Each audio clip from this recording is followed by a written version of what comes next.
Okay, today we're going to be filling out the introduction part of our outline. If you notice, there are three parts that I'm looking for. The first one is going to be, how are you going to hook your reader?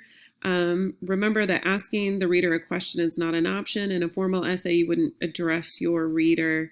You could start with a interesting statistic that's relevant to the topic, maybe how many video games were sold in 2019, or what percentage of video gamers are teenagers, something like that that has to do with teenagers playing violent video games, maybe what percentage of video games produced are violent.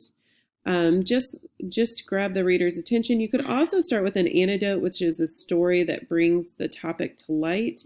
And then you're going to move on to providing some background information. What do you need the reader to know about the topic? And you also want to kind of introduce the debate. Notice I said on this portion of the outline, you could use bullet points or just take notes. You don't have to write in complete sentences. And then finally, you're going to write your thesis statement. Your thesis statement is going to state your position and preview your three reasons. I've given an example down here. Violent video games are not harmful to teens because they allow for healthy competition, comma, that's the first reason. Social interaction with friends, comma, that's the second reason. And the Supreme Court ruled that these games do not cause aggression, period. That's the third reason. And then you're going to list those in order in your body paragraphs. So let's take a look at an example introduction right here. First in yellow, we have the hook. It says mature rated for intense violence, blood and gore, sexual themes, use of drugs, and strong language. Call of Duty Modern Warfare 2019 was the top-selling game last year according to VentureBeat.com. Now that wasn't a direct quote, so I did not use quotation marks, but I got that data from that website.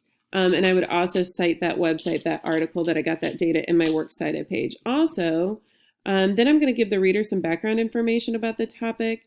Video games are experiencing a groundbreaking rise as far as sales go in recent years, but the new popularity comes with more controversy about whether or not these games are suitable for a younger demographic, specifically violent video games. So this is just going to give you some background information about the topic. This is actually a student's. I said that it was mine, but it's actually a student example. While teams might, now we want to introduce both sides of the debate. While teams might claim that violent video games are a healthy source of entertainment, particularly during a pandemic, others are claiming that these games are the cause of overwhelming aggression. Now, here we finish with our thesis statement. Teens should be allowed to play violent video games because they can release stress, comma, keep them out of trouble, comma, and teenagers already understand the difference between fantasy and the real world, period. And that is your thesis statement. So you start with a hook, give the reader background information, introduce both sides of the debate, and then finally what side you're on and what are your three reasons. You're just previewing them. This should be in one complete sentence. Okay, so go ahead and fill out this introduction part of your outline today, and I look forward to reading your writing.